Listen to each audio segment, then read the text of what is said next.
কখনো কাউকে নিজের থেকে বেশি ভালোবাসতে নেই। নিজের থেকে বেশি ভালোবাসলে একটু কষ্ট পাইতে হয়, এটাই। কষ্টটা কোথা থেকে পেয়েছেন? প্রিয় মানুষের কাছ থেকে। প্রিয় মানুষের কাছ থেকে কষ্ট পেয়েছেন কতদিন আগে? বেশি দিন হয় নাই। আসলে আমাদের রিলেশনের বিয়ে, আমার একটা পাস্ট আছে, খুব ভয়ঙ্কর একটা পাস্ট। ও সবটা যাই না আমার বিয়ে করছে। এখন আমাদের সম্পর্ক ওরকম নাই আর কি, আমার ছাইরা চলে গেছে। আগে আমার বিয়ে হয়েছিল, একটা বাচ্চা আছে, আর অতীত এগুলা যাই না, ওই ছেলে সব মাইনে ও আমার বিয়ে করছে। এখন ওর ফ্যামিলির কারণে নাকি আমার ছেড়ে চলে যেতেছে। ও আমার সাথে 2 বছরের সম্পর্ক, আমাদের 9 মাস হয়েছে বিয়ে হয়েছে। ওরে পাওয়ার জন্য আমি অনেক কিছু করছি, আগে আমার করার প্রয়োজন। ও আমারে ভুল বুঝছে, যে ওরে আমি যে কারণে ভুল বুঝুক না কেন, ও ছেড়ে চলে গেছে। এখন ওর একটাই কথা, আমার ফ্যামিলি মানবে না। তো এটা তো ওর আগে জানা উচিত ছিল আমার জীবনে। আমি ওরে, ও যখন আমার জীবনে আসে ওরে আমি বলছি সমাজ এটা মানবে না, এটা কখন কেউই মানবে না। তখন বলছে দরকার হলে সমাজের বাইরে চলে যাব। এখন ওই মানুষটাই আমার পাশে নাই। সবচেয়ে কষ্ট লাগে এটাই, যে মানুষটা আমার সবটা যেন আমার বিয়ে করলো, যে মানুষটা বলছে আমার কখনো ছেড়ে যাবে না, সে আমার ছেড়ে চলে গেছে, আমাকে মিথ্যা অপবাদ দিছে। সে কিন্তু জানি না সে আমার বিয়ে করছে। আমি একদম ভেঙে গেছি, একমাত্র আল্লাহর উপর ভরসা করে আছি। সম্পর্ক শুরু হওয়ার আগেই তাই আমার পাশ বলছিলাম যে দেখো আমি 8-10টা মেয়ের মতো না, আমার জীবনটা খুব অন্যরকম, আলাদা। ও মানে নাই, ও আমার জন্য এটা করব সেটা করব, মইরা যাও। ভালোবাসলে ভালোবাসার মতো, যে সারা জীবন মৃত্যুর আগ পর্যন্ত পাশে থাকবে, এরকম ভাবে ভালোবাসা উচিত। মাঝপথে হাতটা ছাড়বে না। কখনো কাউকে নিজের থেকে বেশি ভালোবাসতে নেই। নিজের থেকে বেশি ভালোবাসলে একটু কষ্ট পাইতে হয়, এটাই। আর বিশ্বাস করতে নেই, এটাই বলতে চাই। অনেক বিশ্বাস করছিলাম, বিশ্বাসটা রাখতে পারি নাই।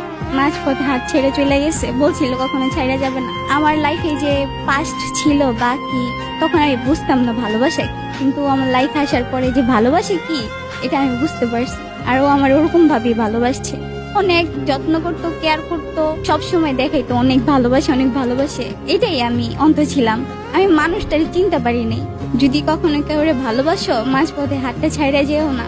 সারা জীবন পাশে থাকার চেষ্টা করো। ফ্যামিলি তো অজুহাত, বাহানা। সে যদি সত্যি আমার এক ভালোবাসতো, সে সারা দুনিয়ার সাথে লড়াই করে হইলো আমার রাখতো। তাকে অন্ধবিশ্বাস করছিলাম, সে যা বলতো তাই করতাম, সে যেভাবে বলতো ওইভাবেই চলতাম। এখন বিশ্বাসের কাছে যেহেতু হারিয়ে গেছি, এখন আর কিছু বলার নাই। এখন সামনে আগাই যেতেছি, জানি না সামনে আমার কি আছে, একমাত্র আল্লাহ তাআলা জানে। আল্লাহর উপর ভরসা রাখছি। প্রিয় মানুষটার প্রতি কোনো অভিমান আছে? অভিমান না, অনেক রাগ আছে।